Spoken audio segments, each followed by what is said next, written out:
warahmatullahi wabarakatuh.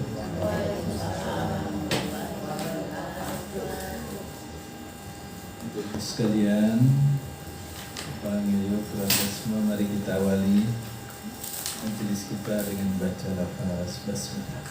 Bismillahirrahmanirrahim. Alhamdulillahirabbil alamin. Wassalatu wassalamu ala asrofil anbiya'i wal mursalin wa ala alihi wa sahbihi wa man tabi'ahum bi ihsan ila yaumiddin. Allahumma inna nas'aluka ilman nafi'an.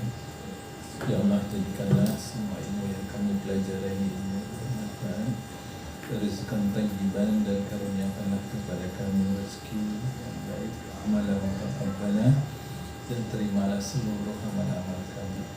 Allahumma inna na'udzubika min ilmin la yanfa'. Ya Allah, kami berlindung kepadamu dari mempelajari ilmu tetapi kami tidak bisa memanfaatkannya. Wa min qalbin la yakhsha, dari hati yang tidak khusyuk. Wa min nafsin la tasma', dari jiwa yang tidak pernah puas-puasnya. Wa min du'a la yasma', dan dari doa yang tidak kau kabulkan. Amin ya rabbal alamin. Ibu sekalian, suatu ketika ada sahabat Nabi yang melakukan perjalanan sendirian, ya, kemalaman pulang. Untuk dalam perjalanan kemalaman sehingga dia harus bermalam di jalan. Menginaplah, dia buat tenda untuk dirinya sendiri, lalu dia beristirahat di dalam tendanya itu. Di dalam tafsir Al-Qurtubi diceritakan ketika sahabat Nabi ini tertidur, sahabat Nabi ada di dalam tendanya ini. Malam-malam dia terkejut karena dia mendengar ada yang membaca surat Al-Mulk. Keluar dia dari tendanya, dicari, berarti ada orang di dekat saya. Dicari, keluar dia, lihat kanan, lihat kiri, lihat depan, lihat belakang, ternyata tidak ada. Dia sendiri rupanya di sana.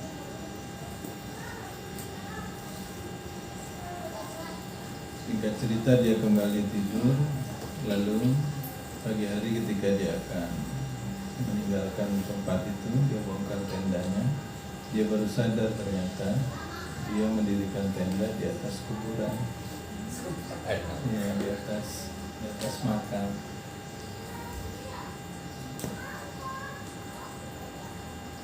Sampai ke kota Madinah, dia lapor sama Nabi, Rasulullah tadi saya terima. Dia cerita sama Nabi, tidur sendirian di dalam tenda, mendengar suara-suara Al-Mulk. Dia singkat cerita, dia ceritakan pagi-pagi ternyata saya di atas makam. Maka Nabi kemudian berkata, dan ini yang kemudian dikenang dicatat dalam sejarah. Nabi mengatakan, hiyal mani'ah hiyal munjiyah tunjihi min azabil qabr.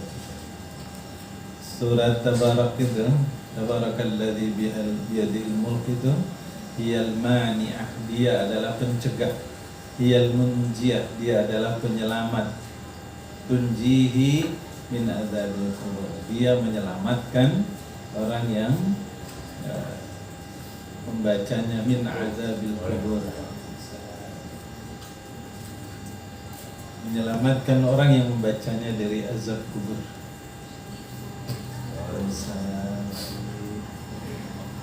Jadi berdasarkan dan hadis ini menjadi pembuka dalam tafsir surat Al-Mulk dalam tafsir Al-Qurtubi. Beliau menjelaskan bahwa surat Al-Mulk ini punya nama Al-Mani'ah, pencegah.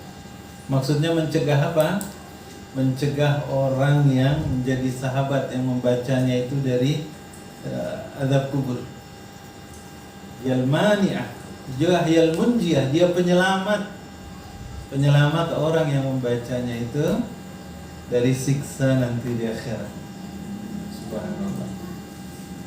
Jadi Nabi SAW mengatakan inna suratan fil Quran salasina ayat. Sungguh ada satu surat di dalam Al-Quran, dia jumlah ayatnya 30, salasina ayat. Syafa'at li sahibiha. Surat ini memberi syafaat kepada sahibnya, sahibiha. Bukan sekedar pembacanya, bukan syafaat li qari'ihi, tapi li qari'iha, tetapi syafaat li sahibiha, memberi syafaat kepada sahabatnya. Nanti dalam hadis yang lain Nabi mengatakan inna suratan fil Quran hiya salasina ayat hasamat li sahibiha. Dia akan mencegah, kata Nabi SAW, sahibnya itu dari, hasamat itu mendebat. Nanti di dalam kubur, di hari perhitungan, dia akan mendebat, akan membela. Kalau bahasa kini itu jadi pengacara. Kalau boleh kita gambarkan gitu, tidak? Kalau gambarkan guys. Jadi khasamat itu dia akan membela sahibnya. Ceritakan dalam hadis itu panjang sekali, ketika seorang masuk dalam kubur lalu didatangi oleh malaikat. Bukan nakir ya? Apa rakibat ya?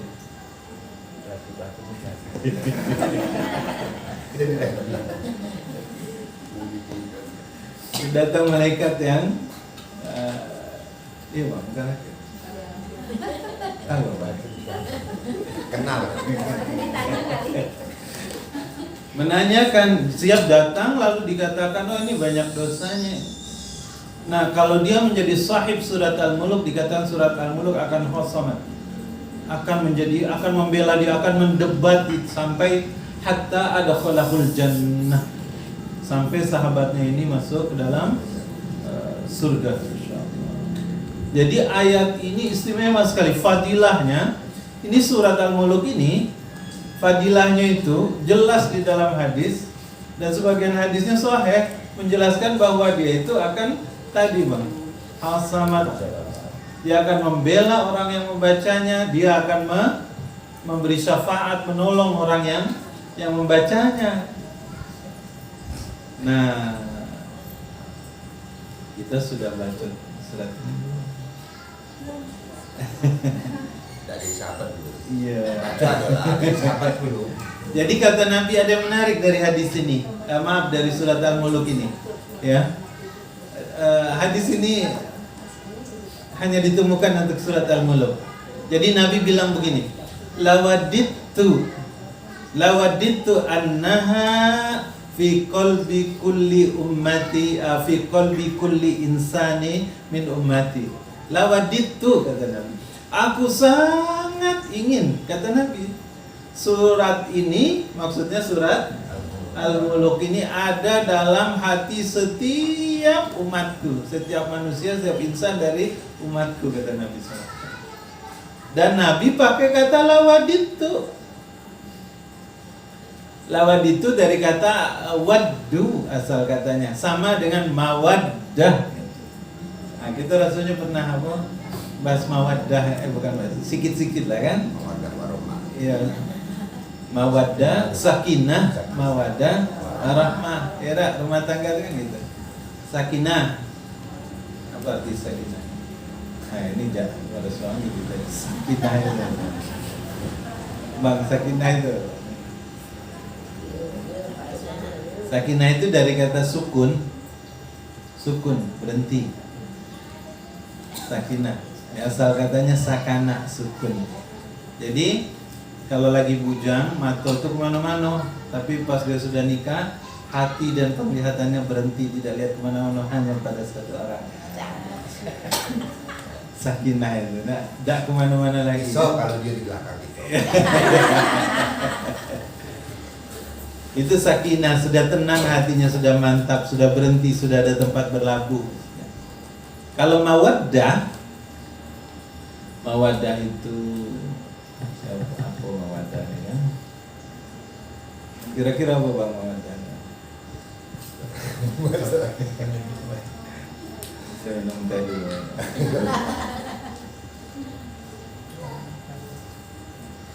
Jadi kata Nabi, lawaditu aku sangat. Mawaddah itu begini. Misalnya dak, abang cinta dak sama abang? Wah, ada lagi. Ada di sini. Cinta itu tapi tidak nampak ya dak Bu? Nampak apa dak cinta? Tidak, karena dia abstrak, karena perasaan. Ya tidak nampak. Tapi ketika cinta itu berwujud, itu namanya mawaddah. Apa maksud berwujud itu? Kerja gitu Bang, balik. Pas nak balik ingat orang rumah kita nih, senangnya martabak Mesir kan. Sebelum kita balik ke rumah mampir dulu lah kita pasar kan, ayam beli dulu martabak Mesir kan, cahe. Baru kita bawa. Jadi karena kita tahu, kita sayang sama dia dan kita tahu bahwa dia senang itu, maka cinta itu kita konkretkan. Iya. Nah, kalau abang belum begitu yuk, berarti belum mawaddah. Balik-balik bawa baju kotor wae kan, udah tahu yang cuci nih. Jadi mawaddah itu rasa cinta kita kepada pasangan yang dia diwujudkan dalam bentuk yang konkret, perilaku. Di rumah kita tolong, kalau istri kita sibuk banyak kerjaannya kita tolong. Istri juga begitu, ketika suaminya pulang nampak keletihan, ya dak, macam caranya supaya hilang capeknya itu kan? Sudah tidur, dipijit, diurut atau macam mana lah kan? Itu namanya mawaddah. Jadi mawaddah itu cinta yang konkret, ya diwujudkan. Nah, maka kalau kita doa, kalau nengok pengantin itu kan sakinah mawaddah warahmah itu, mawaddahnya itu di situ. Rasa sayangnya itu dia tunjukkan dalam bentuk dalam hal yang konkret. Itu mawaddah. Nah, dalam hadis ini kata Nabi terkait surat Al-Muluk ini, Nabi pakai kata waddu itu. Sangat ingin, yang sangat inginnya itu wujud gitu. Apa macam mana tuh? Nyata. Iya, diwujudkan, dijadikan gitu.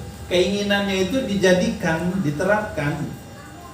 Jadi Nabi kepingin betul setiap umat Islam, kata Nabi, fi qalbi kulli insani min ummati. Aku kepengen surat Al-Muluk ini, pengennya pakai kata mawaddah tadi tuh. Jadi kepengennya itu betul-betul agar dikerjakan ya sama kita umatnya itu. Sampai derajat pengennya itu bukan sekedar mau gitu. Kalau bahasa kini itu mungkin pengenian gitu. Ingin betul agar itu dikerjakan oleh kita, begitulah. Nah, itu waddu. Jadi kata Nabi, lawad itu aku sangat ingin surat Al-Muluk ini ada dalam hati setiap Muslim, setiap pengikut Nabi Sallallahu Alaihi Wasallam. Jadi pakai waddu, lawad itu, gitu. Jadi kencang, kuat sekali. Nabi itu kepengen. Kenapa? Karena ini surat tadi fadilahnya sangat besar sekali fadilahnya. Ya, hiyal mani'ah, hiyal munjiah. Dia pencegah kita dari azab kubur, dia penyelamat kita dari siksa di kubur, siksa di akhirat nanti. Ya. Nah, ini pengantar tentang fadilah, keutamaan surat Al-Muluk. Maka Nabi mengajarkan, Nabi mengerjakan. Nabi setiap sebelum tidur beliau membaca satu alif lam mim sajadah, yang kedua ini surat Al-Muluk. Soal panjangnya Ida. Kalau baru mulai ya terasa panjang ya. Al-Muluk 30, cuma 30 ayat. Satu halaman setengah. Kalau untung Nabi tidak bilang sebelum tidur baca Al-Baqarah. 2 juz setengah, 48 halaman kan. Bila selesai tidak jadi tidur sudah. Kemungkinan 2 kalau Al-Baqarah ya tak? Tak jadi tidur apa tak jadi baca gitu.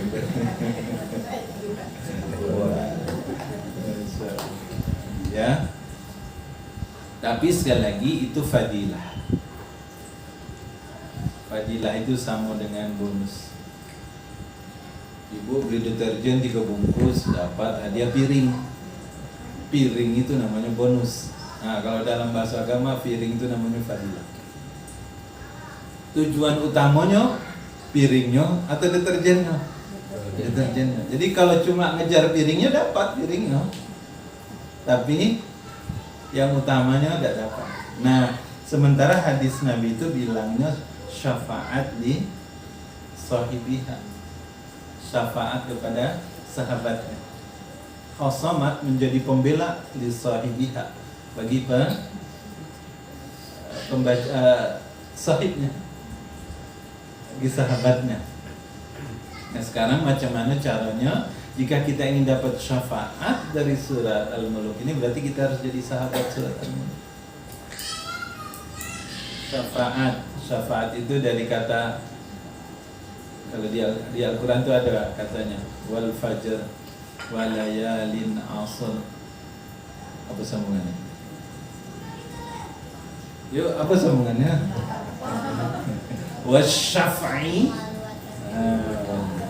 Wasyafi'i itu yang genap, wal watar yang witir, yang ganjil. Jadi syafaat itu maknanya, jadi syafaat itu maknanya 3. Kalau dalam ayat ini makna syafaat itu artinya penggenap. Apa maksud penggenap itu?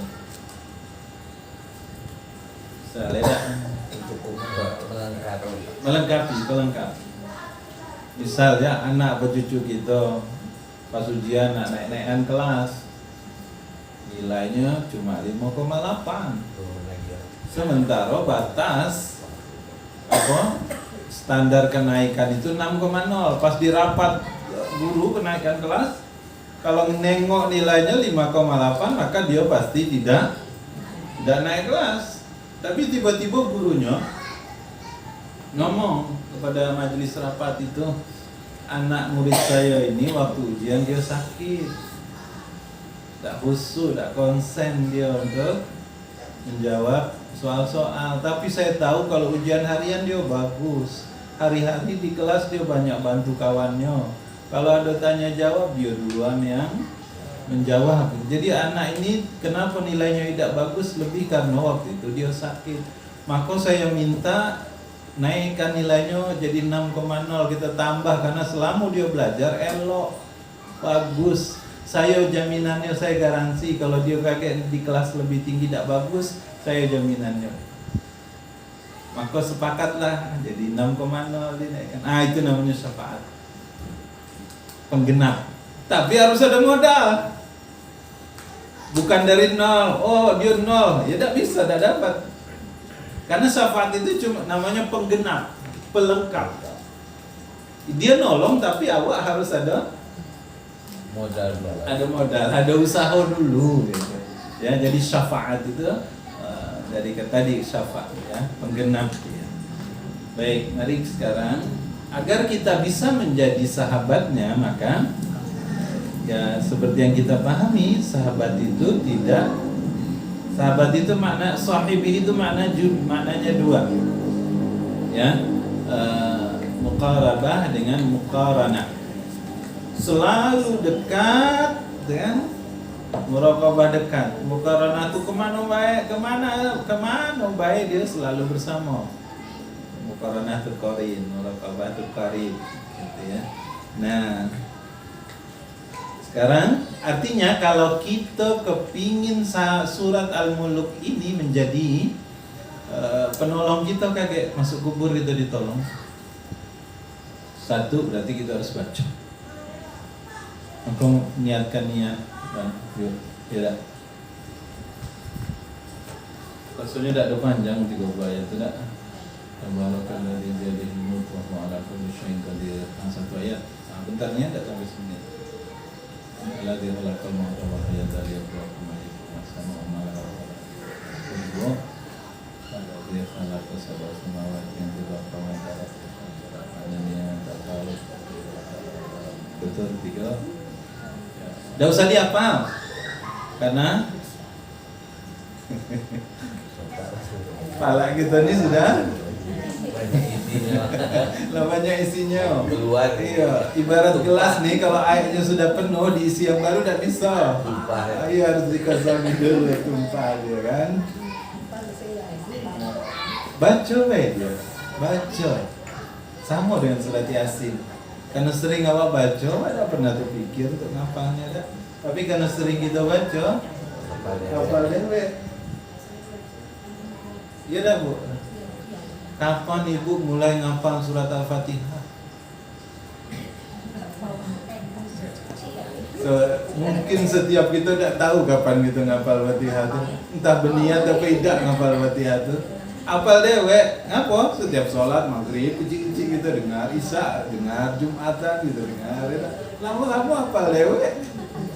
Nah begitu juga dengan Al-Muluk ini, ya. Jadi itu yang pertama, ya dak. Baca dia. Kapan bacanya? Nabi bacanya sebelum tidur. Kita sebelum tidur apa yang kita pegang sama? Iya, tak apa, berarti sama baik kita dengan anak muda ya. Tak apa HP tapi pegang Qurannya ya. Iya kalau pegang Qurannya kan. Ya? Ya Nabi mengajarkan begitu, tapi tidak sebelum tidur juga tak apa. Karena kalau lagi tidur nggak bisa baca. Sebelum tidur, betul lah. Iya, ya karena lagi tidur nggak bisa baca gitu ya. Insyaallah. Baik. Ya, ya Bu ya, yuk mulai malam nih kakek sebelum tidur. Iya, tengok sekali. Nah, malam ini belum baca, bacanya alhamdulillah. Ya, habis maghrib kan sebelum tidur juga. Yang jelas saya nyampaikan tadi hadis Nabi itu tentang ayat ini lawaditu. Nabi pengen itu betul-betul jadi konkret. Maksudnya kita kerjakan yang pengen ya Nabi itu. Kenapa? Kok Nabi yang malah semangat agar kita ngerjakan gitu. Itu tanda sayangnya Nabi ke kita. Ya dah, Nabi kepengen kita ini selamat di akhirat kakek. Mulai dari alam kubur itu kita selamat ya. Lalu yang kedua, yang namanya sahabat itu tidak hanya membaca, tapi paling tidak tahu apa maksud, apa pesan yang ada dalam surat ini, terus kita amalkan. Ya. Ya kita pahami, kita mengerti, tahu kita, dan dia jadi panduan kita. Ya. Nah, kita tengok suratnya sebentar ya. Dak berseri dak. Harusnya maksudnya Pak Ustaz. 30 ayat. Ya kan di penggal-penggal. Saya tengok apa tempat saya belajar ini, tempat saya belajar surat Al-Muluk ini 9 kali ketemu. 9 minggu. Baik, mari kita lihat surat ini ya.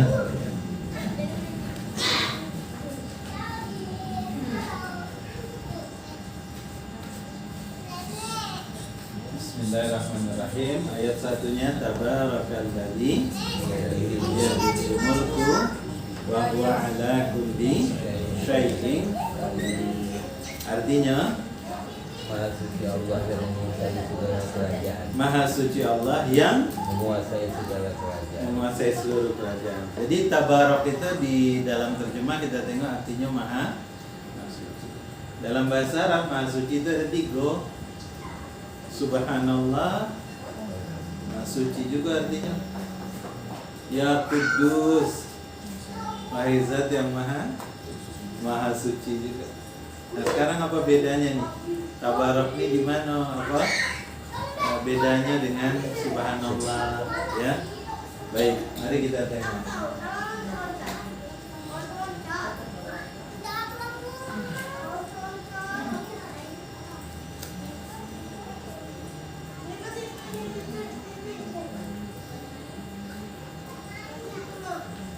Jadi ayat 1, tabarakalladzi biyadihil mulku wa huwa ala kulli syai'in. Tabarak itu dari kata barokah. Ya, tak? Jadi tabarak itu penuh dengan keberkahan. Jadi Allah itu penuh dengan keberkahan ketika di tangannya ada al-mulk, ada kekuasaan. Ya.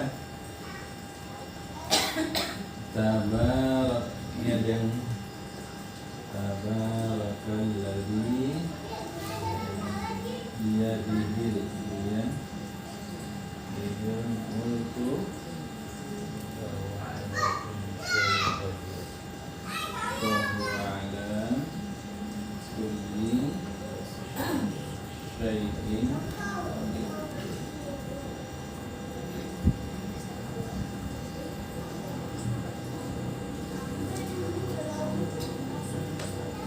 Berapa dapat ayat? Dapat satu ayat. Tabarak. Kalau kita sekali lagi kalau kita tengok terjemah dari Depa, ya, Maha Suci Allah, Maha Suci Allah.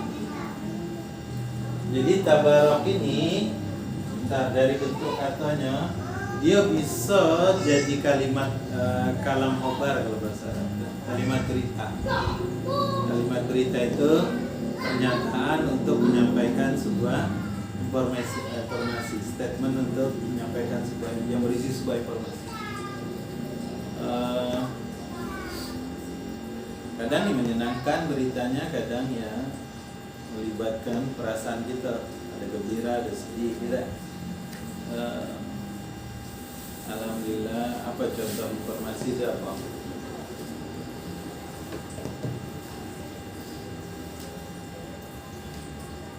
Kemarin pas hari Jumat, tidak? Sore-sore hujan lebat, banyak pohon tumbang, tiang listrik tumbang juga, ada yang banjir banyak. Kalau dekat rumah saya di situ ya foto JBC yang baru yang Ibu Dinas Peternakan, lorong amal yang selama ini tak banjir, kinilah banjir setiap hujan banjir karena daerah resapan air. Nah, Ismia 1, SMK 1 ada yang pakai rubuh. SMK 1 pakai rubuh. Info 3 orang. Ya 3 orang, satu kakak beradik ya perempuan, 1 5 tahun, 1 7 tahun. Anaknya cuma 20 pula besar. Iya. Dikuburnya 1 liang jadi karena kakak beradik. Yang situ anak 15 tahun. Anak pesantren apa? SD-nya di SD Nurul Ilmi. Jadi guru-guru Nurul Ilmi itu waktu dengar itu beda dia dengan kita dengar. Kalau kita dengar innalillahi wa inna ilaihi raji'un, sudah sampai itu baik paling kita tidak. Tapi anak orang yang dekat dengan Habib, namanya Habib Abu 19 tahun. Tahu anak di Pade, cerdas, dulu aktif juga dia kalau ikut pantomim lagi SD itu. Jadi ketika gurunya dengar innalillahi, sedih, lemas lutut, ya. Atau kalau kita dengar berita orang mau wafat, yang wafat itu yang meninggal itu adalah orang yang dekat dengan kita. Kita ngucap innalillahi sama ada dengan kita ngucap ilahi ketika yang kita tahu oh itu orangnya orang dari Palestina gitu. Beda. Kalau dari Palestina sekedar informasi, baik. Tapi kalau orang yang dekat dengan kita masuk ke dalam hati. Nah, dalam bahasa Arab kalimat yang menggambarkan keadaan hati kita tuh kalimat yang menggambarkan luapan emosi, luapan perasaan kita, itu namanya kalam insya. Insya. Abang belum balik, ada yang ngasih tahu. Bentar lagi abang balik, tadi saya tengok dia ada di stadion. Oh iya, alhamdulillah. Tapi ada orang yang ngasih nelpon ibu kan, Bu, bapak dapat gaji 13, naik pula gajinya dari biasa 3 juta jadi 15 juta. Bapak dikasih hadiah juga mobil Siko. Ibu ngucap alhamdulillahnya kira-kira macam mana? Nah, itu namanya kalam insya dalam bahasa Arab. Dalam Iya, kalau dengan bapak nak balik itu biasa baik kan?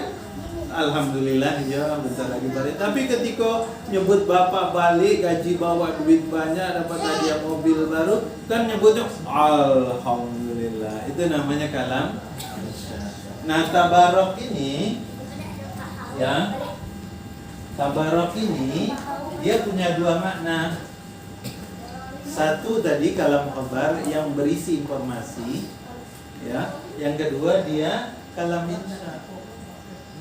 Kalimat yang menunjukkan keadaan emosi kita, emosi orang yang mengucapkan. Ya, kenapa dia disebut kalam insya? Coba tengok. Jadi kata ini kan dari kata tabarak ini dari kata barokah ya. Penuh dengan barokah ini artinya penuh dengan kebaikan. Barokah itu kan khairun kasirun, kebaikan yang sangat banyak. Oke. Barokah ini kan kebaikan yang sangat kebaikan. Kalau kata Ibnu Katsir kebaikannya sangat banyak. Kalau kata penulis tafsir Fathul Qadir Imam Asy-Syaukani, barokah itu ziyadatul khair. Kebaikannya terus bertambah. Ya. Kebaikannya terus bertambah, tidak ada berkurang. Sekali dapat nambah pula, ya. Itu namanya barokah. Duitnya tidak seberapa 2 juta, tetapi waktu kita makainya awet. Yang merasakan manfaat itu banyak, itu namanya barokah. Tapi kalau duit 2 juta yang makai kita dewek dan terasa tiba-tiba habis baik, nah, berarti keberkahan itu kurang. Ya. Oke. Jadi barokah itu adalah kebaikan yang sangat banyak. Kebaikan yang terus bertambah. Nah sekarang kita masukkan ke sini ya. Jadi ketika mengucapkan itu kebaikan penuh dengan keberkahan. Tabarok itu penuh dengan keberkahan. Barokahnya dewe sudah sangat banyak, kebaikannya nambah terus. Jadi penuh dengan keberkahan, penuh dengan kebaikan yang sangat banyak dan kebaikannya terus bertambah. Gitu tabarok. Ya. Alladzi, nanti di ujung saya jelaskan, kita baru lebih mudah memahami insya ya. Alladzi yang biyadihi, biyadi di tangan, hi itu di tangannya, maksudnya di tangan Allah. Tapi jangan samakan tangan Allah dengan tangan ya. Ini hanya permisalan ya. Ya di tangan Allah lah segala kekuasaan itu, kerajaan. Kalau kata Ustaz Abdul Somad, al-muluk ini artinya 3. Satu milik. Jadi milik itu bahasa Arab. Dari kata ini. Muluk, milik. Ya. Allah lah pemilik segala sesuatu. Alif lamnya ini segala sesuatu. Ya. Atau al-muluk dari kata malik dalam surat Al-Baqarah, maliki yaumiddin, yang menguasai, penguasa, ya tak? Jadi Malik ini bisa jadi pemilik, bisa jadi penguasa. Kalau dalam surat Al-Fatihah itu bisa juga jadi, kalau dalam surat An-Nas, Malikin Nas, pendek, mahnya pendek. Kalau ini mahnya panjang jadi penguasa, kalau mahnya pendek jadi pemimpin, raja. Ya, presiden. Jadi Allah lah, kenapa pakai al-muluk ini pemilik? Karena banyak pemimpin itu, tapi dia tidak menguasai. Ya tak? Pak Gubernur iya, dialah yang menguasai Jambi Sejambi Raya nih. Tapi yang kecil-kecilnya, yang detail-detailnya bukan dia yang memilih. Dia hanya penguasa. Rumah ini bukan milik dia. Ya tak? Kalau dia ngaku rumah ini milik dia, yang punya keluar bawa parang tuh kacau. Misal gitu, dah. Kenapa? Karena dia hanya pemimpin, bukan penguasa. Banyak manusia, makhluk Allah begitu. Nah, kalau Allah itu dia pemilik segala sesuatu. Dialah penguasa, galau-galau dia kuasai, tapi dia juga pemimpin. Dia pemimpin, dia penguasa, dia pemilik. Lengkap kok, ya. Semua alif lam ini menunjukkan umum, maksudnya segalo-galoi. Galonya apa baik di bawah kekuasaan Allah, kerajaan Allah, ya, pemilik Allah. Nah, apa maksudnya? Sekarang mari kita tengok ini. Manusia kalau dia berkuasa, kira-kira sifatnya macam mana? Makin besar kekuasaannya, makin makin arogan, makin sekendak hati. Kadang-kadangnya dah. Jadi kalau bahasa kumpe itu power yang penuh itu, maka dia abuse of power, penyalahgunaan kekuasaan. Bukan cuma pemimpin. Suami sama istri pun kadang-kadang ketika diberi kuasa galak sekedar hati. Ibu sama anak, karena awak lah yang melahirkan, awak yang ngurus dia, awak dari kecil sampai besar kita yang ngurus dia. Kalau anak tu tak sesuai dengan kata kita cubit, kita jeliti, tak juga. Bawa sapu lidi, bawa ratanya. Itu namanya kekuasaan manusia tu begitu. Ya, karena dia merasa bahwa dia yang memiliki, bahwa dia yang membesarkan, dia yang memelihara. Kadang sekendak ya menurut dia, karena dia kuasa berarti harus ikut tunduk sama saya. Nah, itu manusia. Suami juga gitu ya. Kadang-kadang kita merasa kita lah yang mencari nafkah, ya Allah. Akhirnya timbul dalam hati kita perasaan, aku kalau sampai rumah nih kau urus galau-galau nih. Dah enak dikit makanan cemberut gitu kan. Kurang panas saya gitu, marah pula gitu kan. Padahal tak begitu, ya mestinya. Nah, Allah coba lihat kenapa Allah katakan ketika Allah memimpin itu, ketika Allah menjadi raja, ketika Allah menjadi penguasa, beliau penuh dengan keberkahan. Maksudnya apa? Ketika Allah memegang kekuasaan, justru yang Allah hadirkan itu adalah kebaikan terus. Dan sama dengan kita. Allah kan kekuasaannya mutlak. Kekuasaan Allah itu mutlak. Tak ada yang satu pun makhluk yang bisa menyamai, menandingi atau merubah atau ingin mencegah apa yang Allah lakukan. Tak bisa. Karena Allah full kekuasaannya, mutlak dia. Ya, otoritasnya penuh sekali. Allah bisa lakukan apa saja. Apa baik Allah bisa Allah lakukan. Tapi kenapa ketika awak tak solat, ketika awak lambat solat, ketika awak lalai, Allah tak marah? Kita nengok anak kita lambat dikit, nah digarang, mak lagi masak nih. Rupanya anak kita main sambil iya mak mana duitnya ni. Rupanya saat tengah jalan ketemu kawannya ngajak main bola. Nah lupa dia main bola dulu sebentar. Lah sejam tak balik-balik. Kira-kira macam mana bu? Eksmosi. Dicarilah dia ke lapangan tu sambil bawa rotan kan. Nabi pernah begitu. Ya, Nabi pernah, maksud saya pernah kejadiannya seperti itu. Jadi ada Anas bin Malik. Anas bin Malik ini umur 10 tahun sama ibunya diantar ke rumah Nabi. Ya Rasulullah, aku ingin dia bisa membantu engkau ya Rasulullah. Jadi tolong terima dia untuk menjadi khadimmu ya Rasulullah. Orang yang membantu melayani engkau. Jadi mulai umur 10 tahun itu tinggallah Anas bin Malik sama Nabi. Nabi mau sholat, diambilkan air wudhunya. Nabi nak keluar, disiapkan selopnya. Itulah dia kan. Nabi nak sisiran, dia siapkan sisiran. Namanya anak-anak, tetaplah anak-anak.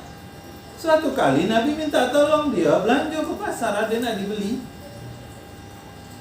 Di tengah jalan ketemu kawan-kawan yang main dia 2 jam 3 jam tak datang-datang. Nabi yang minta tolong tuh akhirnya dicarilah, ketemu dia lagi main sama kawan-kawannya. Kira-kira apa yang dikerjain Nabi? Macam kita tadi tu lah. Kalau Nabi dipanggil Anas bin Malik gitu, nah kenapa? Kok nggak langsung dibeli pesanan Bapak? Kata dia, ya Rasulullah maaf saya lupa tadi, kawan-kawan main, rupanya keasikan main jadi terlupa saya. Apa kata Nabi? Ya sudah selesaikan dulu, kalau sudah selesai kakek belanja ya. Coba tengok sabarnya Nabi itu, sabur. Ya. Kalau awak, jangan balik. Mak lah masak gulai dari tadi, garam tak tiba-tiba. Ya. Nah itulah kita, ketika kita ada kekuasaan cenderung korup, cenderung menyalahgunakan. Kadang awak tadi tidak hanya cerita presiden, gubernur, wali kota, siapapun.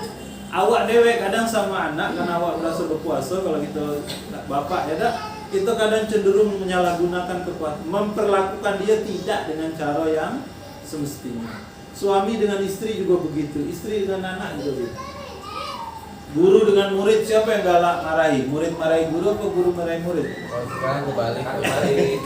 Kalau dulu ya lah. Iya. Kenapa guru marahi murid? Karena dia guru, dia merasa dia lah yang ngajar gitu, sehingga dia berhak kemudian memarahi kalau anak ini tidak ikut kata dia.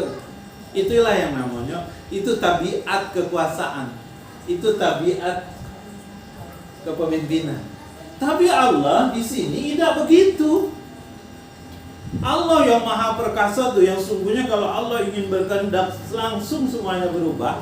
Tapi justru kekuasaan itu ketika di tangan Allah, saya ulang, kekuasaan itu ketika ada di tangan Allah, justru yang hadir adalah kebaikan, kebaikan, kebaikan, kebaikan, penuh kebaikan, banyak kebaikan, bertambah terus kebaikannya.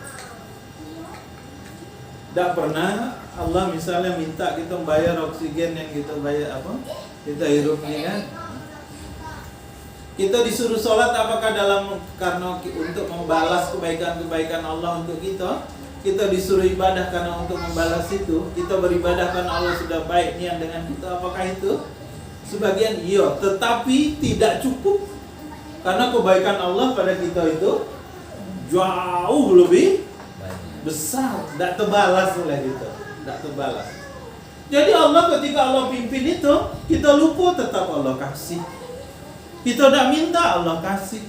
Kita minta dikit Allah kasih banyak. Kita lalai tetap Allah perhatikan, Allah cukupkan, Allah penuhi apa kebutuhan kita hidup di dunia ini. Kita maksiat sekalipun, kita tinggal, kita lupa sama Allah, tetap Dia kasih. Dikasihnya pula tempo, diingatkan pula, kamu salah lewat jalan orang lain kan? Benar apa peloi diri dewe, ayo benari. Jadi Allah ketika dia dapat kekuasaan, padahal Allah mutlak, Allah bisa lakukan apa baik. Kalau Allah itu macam kita mungkin ya tak, sekali kita buat dosa cabutnya gigi kita sih kok, coba apa jadinya? Habis galau kita. Ada. Tapi Allah tidak lakukan itu. Nah, itulah maksud kata kalimat ini, kalimat insya. Maksudnya apa? Maha suci Allah, maha agung Allah, maha kuasa Allah, yang ketika ada kekuasaan di tangannya, justru Allah itu membawa kebaikan terus. Gitu. Tabarakallah. Jadi kalau ada orang Arab nyebut tabarakallah, itu isinya kekaguman, keheranan, ketakjuban gitu atas kemahasucian, kemahaagungan, kemahakuasaan, kemahabesaran Allah Subhanahu wa taala. Bergabung dia di dalamnya. Jadi tabarok tidak sekedar maha suci, tapi ya maha agung, ya maha besar, ya maha kuasa gitu. Hanya yang lebih yang mendekati, maka tafsir terjemah itu tak yang mendekati, ya. Maha suci Allah gitu. Maksudnya apa? Allah jauh nian dari kita. Ya, maksudnya apa? Sikap kelakuan kita ni tidak berbanding-banding. Jadi Allah itu ya Allah betul-betul laisa kamitslihi syai'un. Tidak ada yang sama dengan Allah.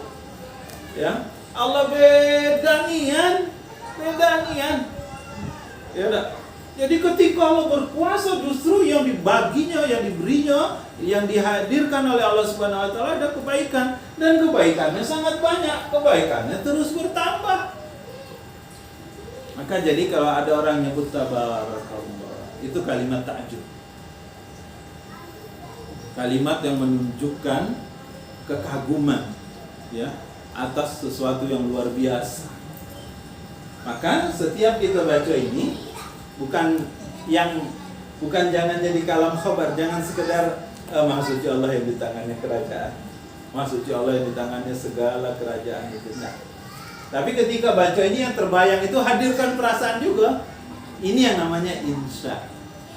Sama tadi, kalau dengar ada keluarga meninggal, innalillahi, tapi dalamnya. Nah, sama ini karena merasukkan bagaimana kebaikan Allah yang sangat banyak tadi itu, sehingga ketika mengucap tabarakalladzi biyadihil mulk, kagum, takjub, heran gitu. Ya, itu insya. Ya. Bangun pagi badan sehat. Walaupun asam urat tetap bisa senyum. Tetap banyak kebaikan yang Allah kita dapatkan. Masya Allah. Ya, paham ya? Apa maksud? Kenapa tadi ini dikatakan sebagai kalimat? Ini kalam insya ya, kalam insya.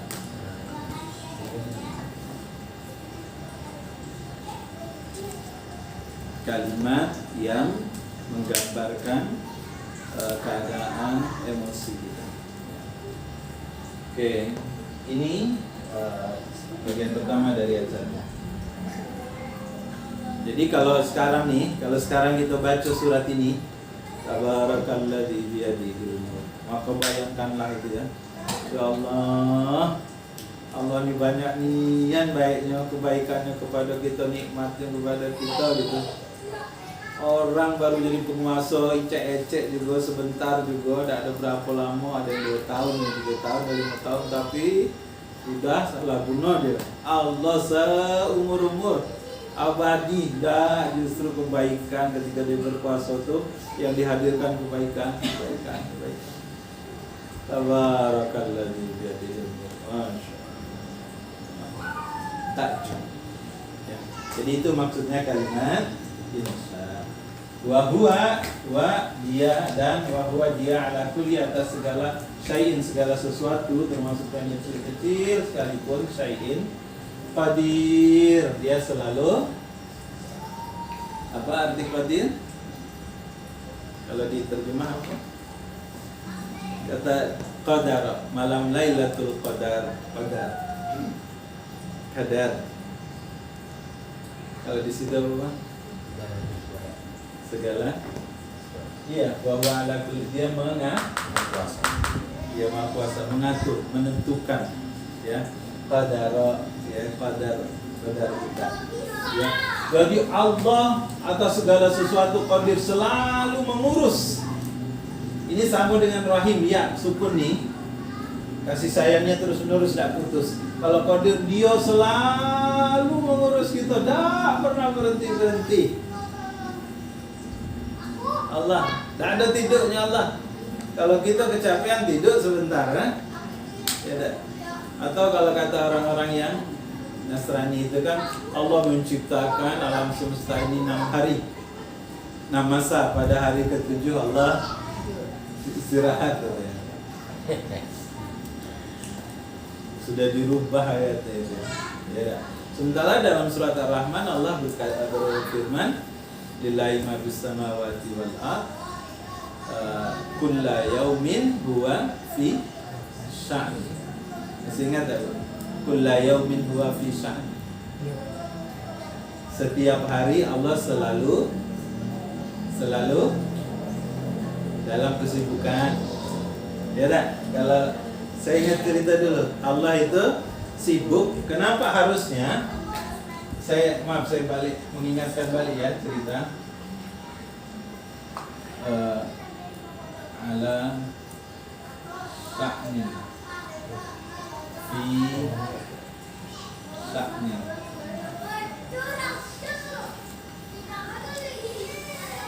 Allah itu dalam surat Ar-Rahman itu pakai kulla yaumin huwa fi sa'ni, Mestinya ala sa'ni Allah itu ada dalam kesibukan terus, tapi ini pakai fi di dalam kesibukan. Maksudnya apa? Allah itu selalu sibuk ngurus hambanya. Ya dah. Kalau kita misal malam ini 1, 2, 3, 5, 7, 10, 13, 17, 18 orang ini dah. Masing-masing kita dalam waktu yang sama minta sama Allah. 18-18-nya Allah dengar. Satu stadion misalnya di Istora Senayan itu di GBK 80.000 orang galau-galau berdoa minta sama Allah, Allah dengar sikok-sikok. Itu yang maksudnya fi-san. Jadi Allah dalam satu waktu bisa ngurus semua dalam satu waktu. Sementara kita tidak bisa. Kalau satu lagi masak jangan coba-coba kita disuruh belanja ke pasar. Tidak bisa.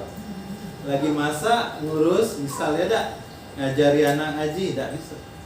Kenapa? Karena sifat kita tadi kita ini kalau sudah ini manusia nih alasan. Kalau sudah sibuk maka tidak bisa diganggu dengan yang lain. Selesaikan dulu baru bisa. Ya. Maka lahir kita alasan. Maka banyak alasan. Ya. Jadi Allah berkuasa terus atas segala sesuatu. Enggak pernah berhenti. Terus Allah berkuasa, enggak pernah istirahat, enggak pernah tidur. Terus Allah mengatur semuanya. Ya. Maka dari kalimat ini juga kita diingatkan bahwa Allah enggak pernah lengah. Allah enggak pernah tertidur, Allah enggak pernah, kalau bahasa Jawa itu apa enggak pernah tidur tuh? Tuhan itu tidak tidur kalau pernah dulu. Ya apa bilang? Orang tidur. Allah itu tidak tidur. Ia sabar nak ya, Allah tidak tidur pasti nanti Allah Orang buru-buru ya. Insyaallah. Oke, baik, alas ya. Ini maksud ayat 1 kurang lebih. Jadi kalau baca ini jangan cuma sekedar kalam khabar tadi, bukan sekedar informasi ini. Sama sebenarnya kalau kita baca subhanallah pada salat, kita zikir kan? Subhanallah. Mana yang lebih besar pahalanya antara kita mengucapkan subhanallah hanya sebagai kalam khabar dengan kalam insya? Mana yang besar pahalanya? Kalam insya. Sambil kita mengucap itu ya subhanallah. Maha suci Allah yang tidak ada sedikit pun kelemahannya. Subhanallah, Maha suci Allah yang tidak punya kekurangan. Subhanallah, Maha suci Allah yang tidak katik sikok pun salah. Itu maksud subhanallah. Allah jauh dari kelemahan, Allah jauh dari kekurangan, Allah jauh dari kesalahan. Itu sempurna dia. Itu maksud subhanallah. Subhanallah. Berhadirkan. Nah, apalah aku nih ada masalah. Misal ya. Kadang kita ada masalah, kita mikir seuzon kita, ya pikiran kita kemana-mana. Padahal bisa jadi masalah itu hadir karena Allah ingin nengok kita. Ya Allah pengen muji kita, sabar apa tidak? Allah pengen nengok kita kalau kita dikasih masalah ini ingat tak dengan Allah gitu. Atau bisa jadi kita dikasih masalah karena kita ini lupa jauh dari Allah. Allah rindu sama kita, pengen kita balik, pengen kita dekat, pengen kita ngambil wudhu. Allah pengen nengok kita sujud, Allah pengen nengok kita minta sambil nangis pelari air mata gitu. Bisa jadi kan gitu. Maka ketika ada masalah, subhanallah, rupanya Allah manggil aku balik, aku sudah jauh dari Allah, aku lengah, aku lalai, Allah kepingin aku dekat. Subhanallah, terima kasih Allah. Itu insya. Ya, maka kalau dewek-dewek enak, bukan enak maksud saya, kita bisa hadirkan ketika berzikir itu dengan insya, dengan perasaan kita, gitu ya. Allahu Akbar, Allah Maha Besar, Allah Maha Besar, ya. Alhamdulillah segala puji bagi Allah. Baik, kita tidak bahas itu, kita bahas ini saja dulu ya. Jadi ini maksudnya tabarakalladzi biyadil mulk. Maha kuasa Allah, maha agung Allah, maha besar Allah, maha suci Allah. Yang ketika kekuasaan ada di dalam genggamannya, Allah terus menghadirkan keberkahan buat seluruh makhluknya. Jauh beda dengan kita. Ya. Baik. Ini. Jadi ayat 1 ini menggambarkan tentang bagaimana Allah Subhanahu wa taala itu. Yang ketika Allah berkuasa, ketika Allah memegang otoritas itu, maka yang dihadirkan adalah kebaikan. Oke? Stop sampai di sini. Nah, sekarang kita balik ke hadis tadi. Hadis tadi bilang bahwa surat Al-Muluk ini dia akan memberi syafaat kalau kita jadi sahabatnya. Satu baca, dua paham. Paham lah kita dikit-dikit, ya dah. Ini baru dikit nih, umur saya juga dikit kan. Pahamlah dikit-dikit. Maka yang dikit ini kita jadikan sebagai amal. Macam mana cara menjadikan amal? Supaya jadi sahabat ini, macam mana jadikan dia sebagai amal? Mencontoh. Allah kan kalau punya kuasa, maka Allah hadirkan kebaikan. Maka ketika kita berkuasa, ketika kita megang kepemimpinan, ketika kita memegang kekuasaan itu, maka hadirkan kebaikan di wilayah kekuasaan kita itu. Di rumah ibu jadi jenderal, ya tak? Bapak kopral di rumah. Ibu lah jenderalnya kan? Karena ibu jenderal, ibu hadirkan sebaik-baiknya kebaikan itu. Setiap tamu diurus, anak diurus, disiapkan dengan baik, dengan sempurna. Itu namanya hamba Allah yang mengamalkan ayat. Yang ketika kita berkuasa, kita hadirkan.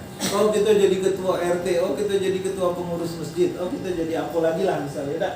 Kepala rumah tangga itu. Maka ketika kita jadi pemimpin di rumah tangga kita hadirkan kebaikan. Kita hadirkan terus kebaikan. Itu aman. Anak kita subuh tak bangun, kita bangunin. Suami istri saling membangunkan, tidak. Mana yang bangun ibu? Bapak bangun ibu bangun bapak. Oh, suami bangunin, ayo bangun, misal gitu, tidak saling mengingatkan. Tugas kita masak alarmnya lah, tidak Pak.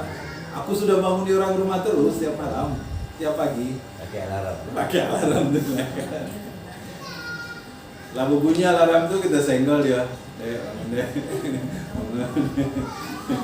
Kita tetaplah ya. Jadi mengamalkan ayat ini, ketika kita misal jadi pemimpin, jadi tetangga, jadi apapun, hadirkan kebaikan. Jadi keberadaan kita di mana-mana itu selalu membawa kebaikan. Kebaikannya banyak, kebaikannya bertambah. Temu tangga senyum, ketemu tangga kita ajak. Kalau nengok sedih gitu ibu, kita ajak makan. Ya tak? Hah? Ajak ngerumpi.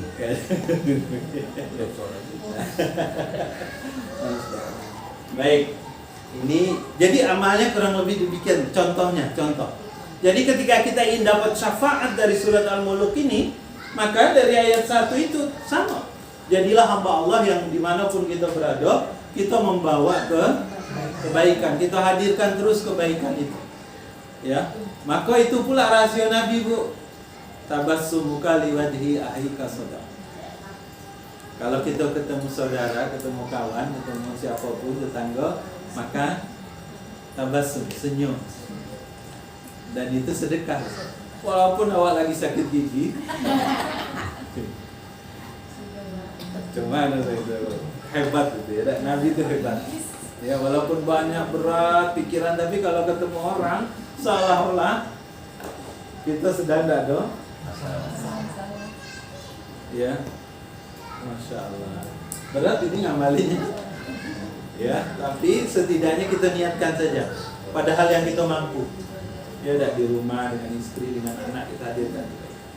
Ayo sudah jam sholat, semuanya sholat. Ayo maghrib isya ngaji. Yang laki-laki yuk kita ke masjid. Jam berapa sholat ya di rumah, nanti pulang kita sama-sama wirid atau zikir atau kita sama-sama baca Quran. Ya. Oh, di rumah nonton TV yang ditonton acara yang tidak kita putar, kita dengar ceramah dulu yuk. Jadi hadir dia kebaikan. Oke. Itu ayat 1. Sekarang kita masuk. Jadi ayat 1 ini lebih ke menjelaskan tentang kekuasaan Allah dan bagaimana Allah ketika dia berkuasa itu. Sekarang kita masuk ayat 2. Ayat 2 ini pesannya kuat sekali untuk kita. Ya. Alladzi khalaqal mauta wal hayata liyabluwakum ayyukum ahsanu amala. Ya. Itu dua ayat beda. Yang memang.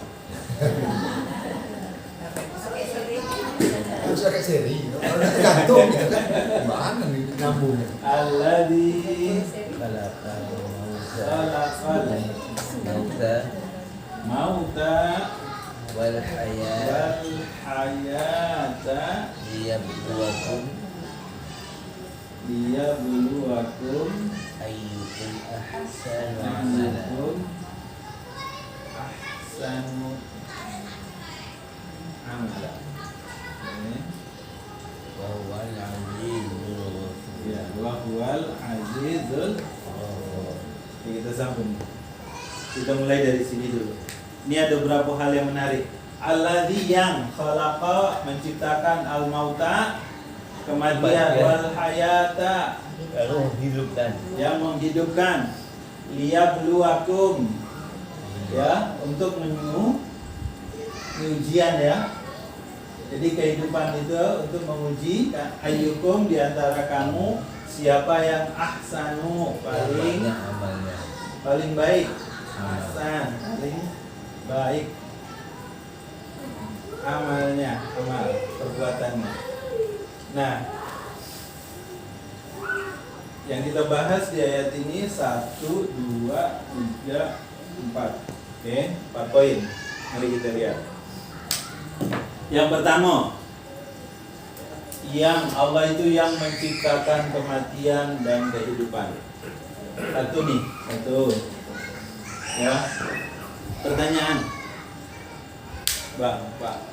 Kita kalau cerita tentang dunia nih, hidup mati, kita nyebutnya hidup dulu, hidup mati atau mati hidup? Hidup mati, ya. Karena ada dalam pikiran kita nih hidup itulah. Mati itu kalau bisa jangan sampai.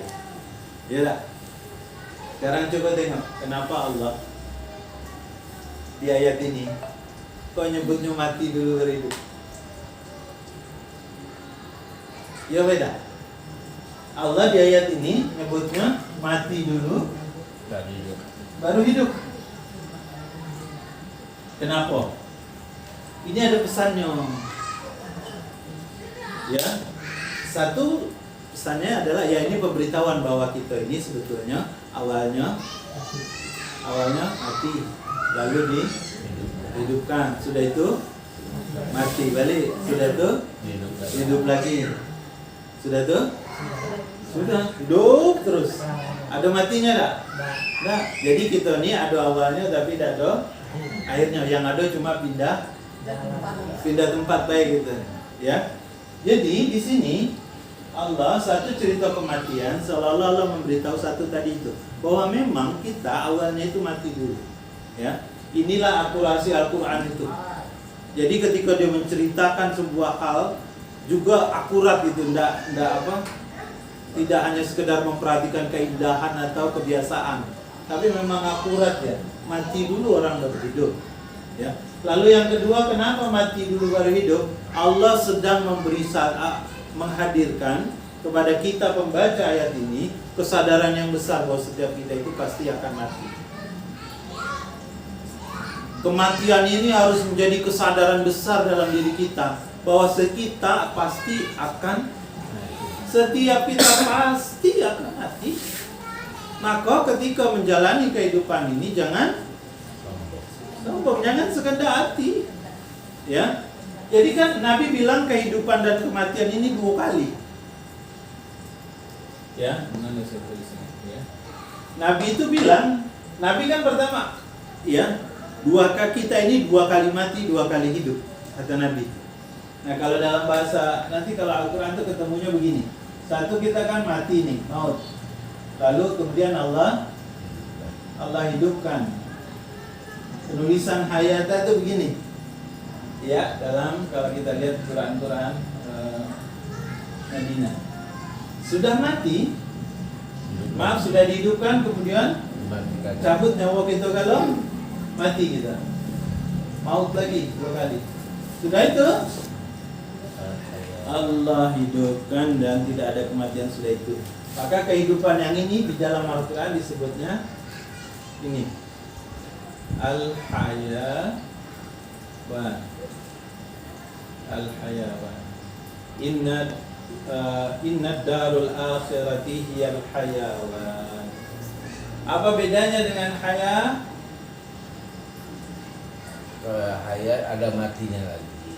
Kalau itu tidak ada matinya lagi. Ini kehidupan yang tidak sempurna. Kalau arti katanya. Kalau ini pakai hayawan, kehidupan yang sempurna. Saudara. Maksudnya di dunia ini tidak akan pernah kita temukan kesempurnaan. Tidak. Kalau kita menuntut istri kita menuntut suami kita sempurna, kita menuntut anak kita sempurna, kita menuntut ke tetangga kita sempurna, keluarga kita sempurna, tidak akan pernah ketemu. Karena memang kita ini hanya terbatas. Ya. Makanya hayat ini disebut kehidupan di sini disebut kehidupan dunia. Nih. Dunia itu dari kata dana, dekat. Adna, lebih dekat. Jadi dunia. Maksud dekat apa? Sebentar.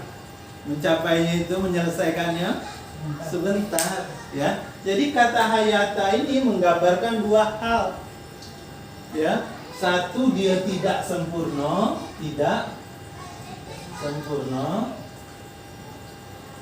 Yang kedua, menggambarkan pendek, sebentar, singkat. Ya. Sementara di sini hayawan, inna darul akhirati hiyal hayawan. Ini kata Allah, inilah kehidupan yang sempurna. Inilah kehidupan yang panjang sekali, kehidupan yang abadi. Yang 1 tahun di sana sama dengan 1000 tahun di sini. 1 detik di sini sama dengan 48 hari di sini. 1 detik di sini sama dengan 48 hari di fil hayawan itu, di akhirat. Itu sedetik, di sana jadi 48 hari. Di sini setahun, di sana jadi 1000. Ya.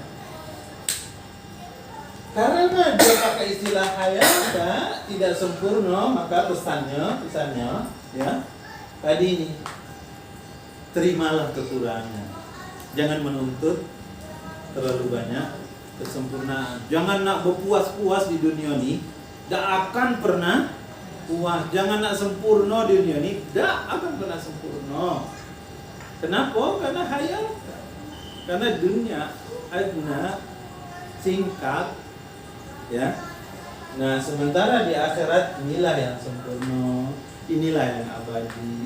Maka kalau di dunia ini ada makhluk yang kehidupannya sempurna, sekendak-kendak hatinya puas dia, namanya hayawan. Hebat. Iya, hewan. Hewan kan sekendak-kendak hatinya. Karena dia kagak tidak ketemu nih yang dua kali mati ya, tapi dia tidak 2 kali hidup. Tidak abadi maksudnya. Kehidupan yang kedua dia tidak hayawan, tetap hayata. Jadi dia dibangkitkan, nanti dibalas. Siapa yang dulu yang besar nanduk yang kecil, yang besar nyatok yang kecil, itu dibalas, sudah itu dihancurkan lagi jadi tanah dalam air surat Al-Samai. Ya, mereka hanya sebentar dalam penjelasan tentang kehidupan yang. Tapi manusia tidak ada matinya, terus itu sempurna abadi. Jadi kalau kita mau mengejar kesempurnaan, kenikmatan yang sempurna, kepuasan yang utuh, bukan di dunia, tidak akan ketemu. Maka di dunia ini pandai-pandailah kita mengelola diri, mengelola emosi, mengelola perasaan, mengelola kendak gitu. Ya, aku kepingin begini, kepingin gitu. Kalau memang tidak bisa, sudah. Kalau nanti siapkan untuk kehidupan yang lebih sempurna, gitu ya.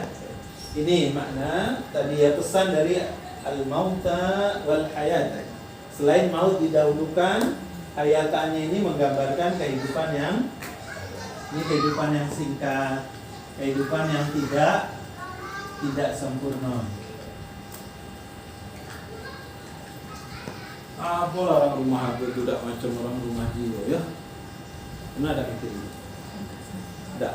Oh, makin. Karena ada orangnya. Orang rumah is the best. Iya. Atau kita tidak ngampol lah bang, aku tidak macam orang itu. Ya. Dah, jangan ada pikiran itu. Jangan pernah. Kalaupun ada cepat-cepat Buang. buang istighfar. Astagfirullah. Aku masih di dunia. Nah, memang dunia ini macam itu. Ya. Itu. Lalu lihat luakum ini bahwa Allah menegaskan di sini kehidupan di dunia ini memang Allah pengen uji kita. Kenapa Allah uji? Semacam orang sekolah.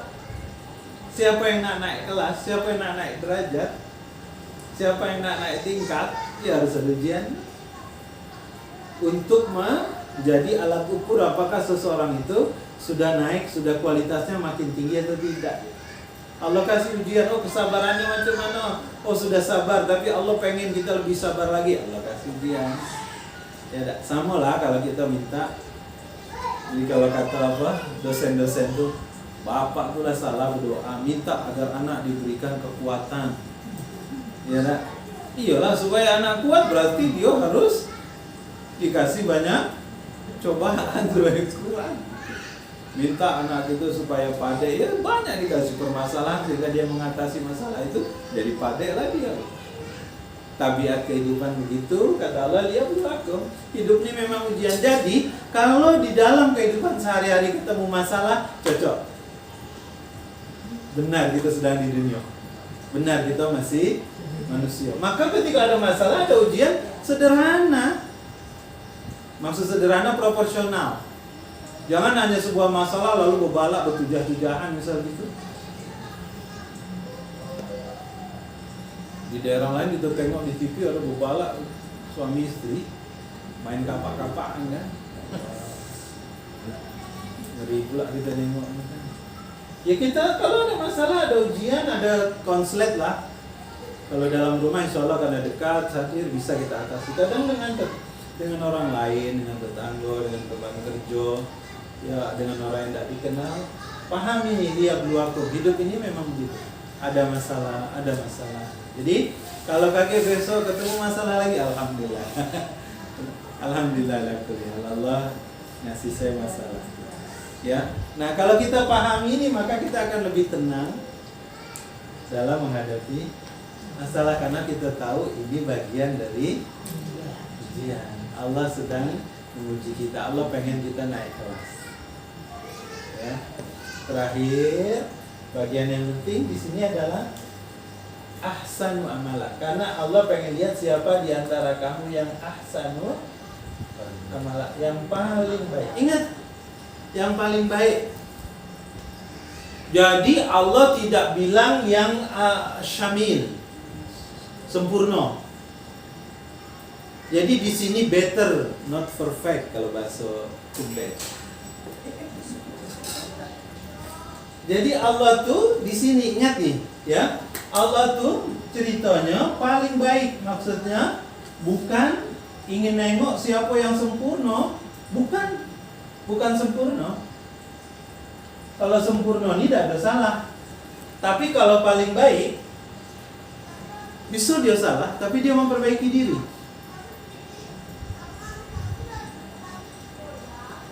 Hari ini dia berbuat salah, dia memperbaiki diri. Makanya kan kita doa itu setiap habis sholat, Allahumma a'inni ala dzikrika wa syukrika wa husni. Ya Allah, jadikanlah aku, karuniakanlah kepadaku, ya, ini adalah kemampuan untuk selalu mengingatmu, wa syukrika, kemampuan untuk selalu bersyukur kepadamu, wa husni ibadah, dan diberikanlah dan karuniakanlah kepadaku kemampuan untuk beribadah secara baik. Ahsan ini dari kata hasan. Hasan itu baik. Ahsan lebih baik. Kabir besar, akbar lebih besar. Nah di sini Allah pakai ahsan. Hasan baik, ahsan paling baik, lebih baik. Jadi ingat sekali lagi, siapa yang lebih baik? Ya, saya tambah pengertiannya. sesuai dengan bentuk asal katanya, lebih baik. Jadi yang Allah pengen tengok itu siapa yang lebih baik di antara awak nih. Masing-masing kita punya kelemahan, punya keterbatasan. Setiap kita punya kelemahan, punya keterbatasan. Tapi yang Allah pengen tengok itu tadi bukan kita jadi sempurna, not perfect, tapi Allah better. Pengennya kita jangan siapa di antara kita nih yang lemah-lemah, yang punya kekurangan, punya keterbatasan ini, tapi paling baik. Itu yang Allah tengok. Siapa yang paling baik akhlaknya, siapa yang paling baik salatnya, siapa yang paling baik bacaan Qurannya, siapa yang paling baik sedekahnya, siapa yang selalu tersenyum, muamalahnya bagus. Jadi yang Allah tengok adalah siapa yang lebih atau paling. Jadi kalau paling baik atau lebih baiknya artinya kita punya kelemahan, kita punya kekurangan, kita punya kesalahan, tapi kita terus memperbaiki diri. Itu namanya ihsan. Jadi yang Allah pengen tengok di dunia ini bukan kita sebagai orang yang sempurna, tetapi yang Allah pengen tengok di dunia ini adalah kita berbuat terus lebih baik, memperbaiki diri. Ya dah.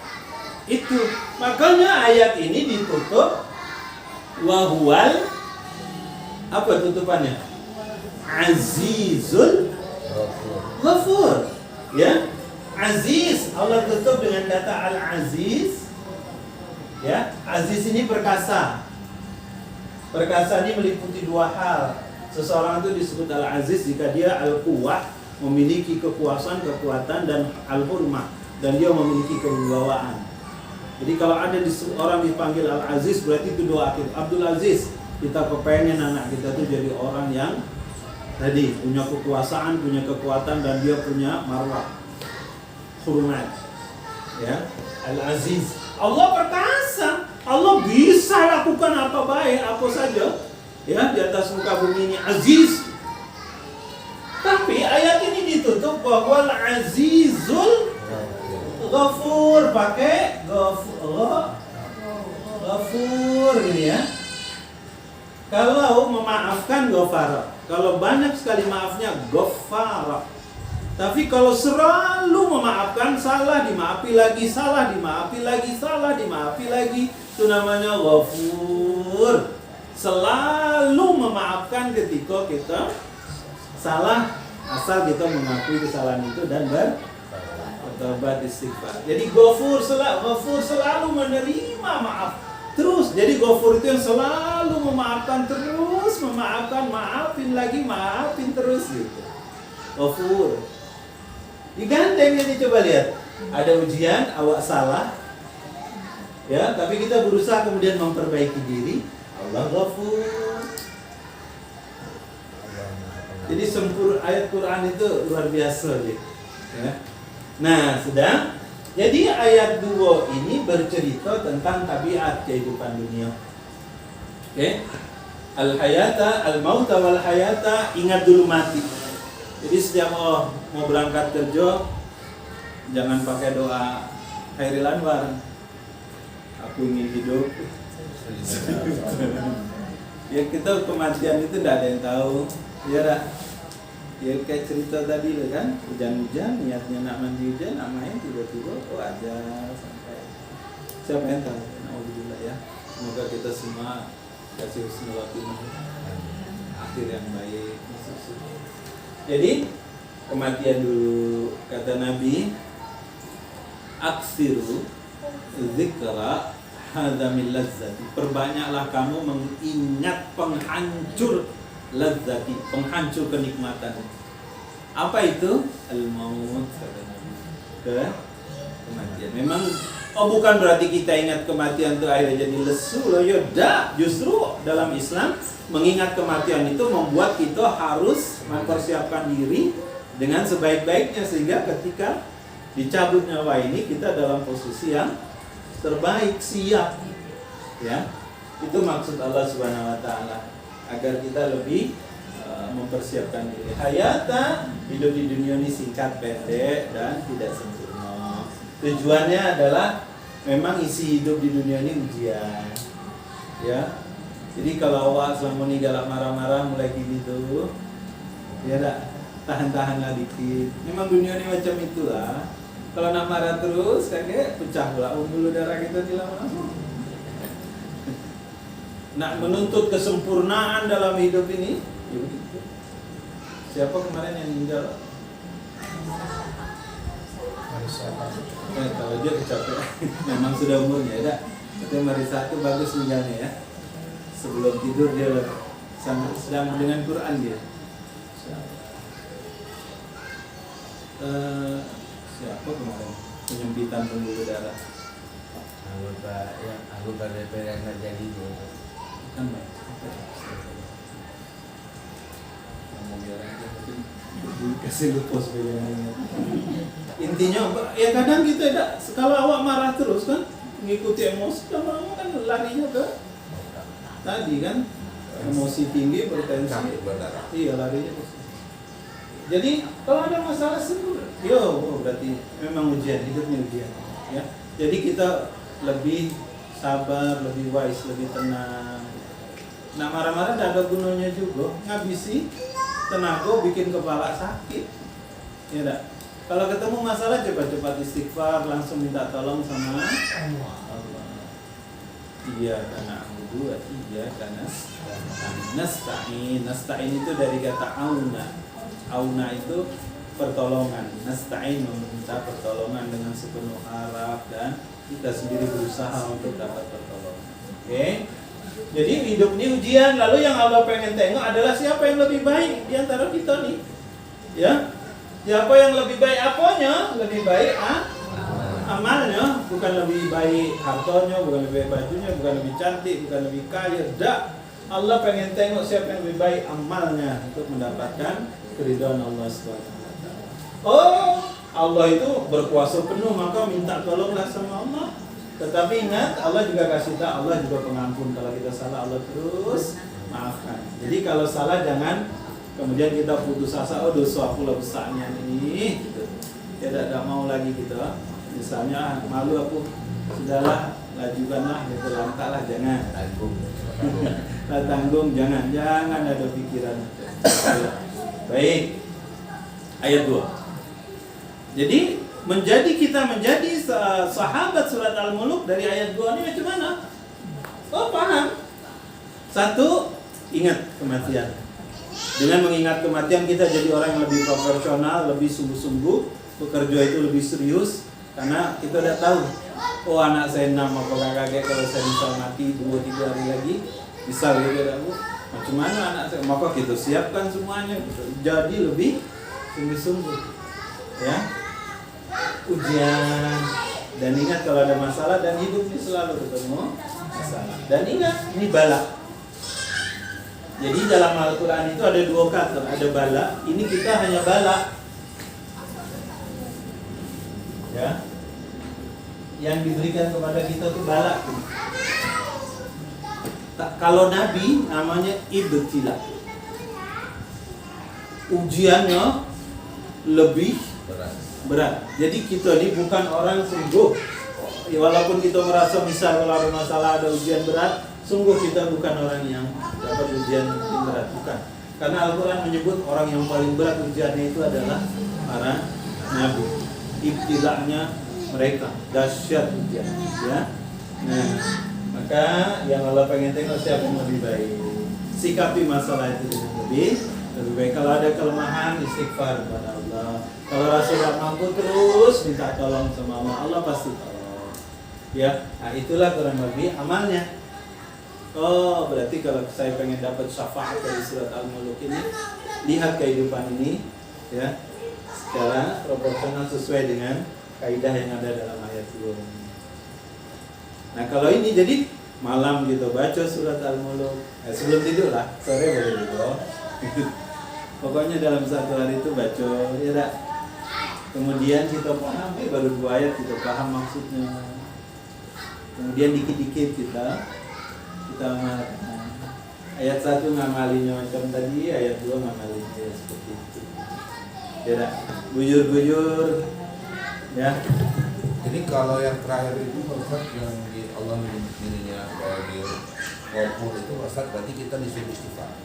Iya Bang. Allah itu memberitahu bahwa Dia Ghafur. Ghafur itu selalu memaafkan. Jadi seolah-olah Allah tahu bahwa kita ini manusia. Insan nisyan lupa. Kata manusia tu mengandung makna lupa. Maka Allah kemudian, karena Allah karuniakan sifat lupa, maka Allah siapkan dulu perangkatnya untuk supaya kita jangan sesat gara-gara lupa. Allah kasih pengampunan, pintu ampunan yang selalu Allah buka. Yang penting kita datang ke pintu itu pertama. Ya, satu bayangin gini. Karena di sini Allah menyebutkannya barengan dengan ujian, cobaan, balak atau tadi. Terakhirnya Allah kalimat aziz sama ghafur. Tapi kita disuruh minta tolong dan istighfar. Ya, Allah Al-Aziz. Maka kita tahu Allah lah yang maha perkasa, Allah sumber kekuatan. La haula wala quwata illa billah. Tidak ada daya kekuatan kecuali atas izin Allah. Maka kita minta semuanya. Nama-nama Allah itu barokah. Tabarakasmu, bunyi di dalam Al-Quran itu penuh keberkahan nama-nama Allah itu. Penuh keberkahan, maka Asmaul Husna itu ya sering-sering juga kita lafazkan karena dia membawa barokah. Walaupun kita belum paham maknanya, tapi lafazkan saja karena dia membawa banyak kebaikan. Masya Allah. Ini bab lain lagi nih, Bang. Saya punya buku tentang Asmaul Husna itu karena penasaran saya. Ada 4 buku setebal-tebal ini kan. Makin saya baca, makin bingung saya.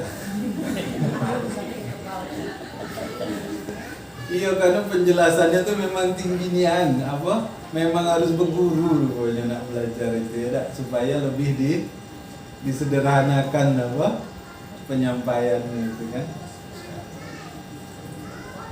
Allah a'lam demikian ya, Ibu sekalian. Alhamdulillah. Teh kita sudah dingin, bahaya pula. Makanan kue-kue dari tadi nganggur baik. Demikian yang kita bahas malam ini, semoga ada manfaatnya Ibu sekalian. Satu nih, ingat, Nabi sangat pengen kita selalu baca surat Al-Mulk. Baca lagi karena tadi dia jadi memberi syafaat kita, menjadi pembela kita, menjadi pengacara kita. Mudah-mudahan kalau kita baca dapat. Plus juga dikit-dikit apa isinya kita amalkan dalam kehidupan sehari-hari. Semoga bermanfaat. Aku qauli hadza wa astaghfirullah li wa lakum. Subhanakallahumma wa bihamdika asyhadu an la ilaha illa anta astaghfiruka wa atubu ilaik. Assalamualaikum warahmatullahi wabarakatuh.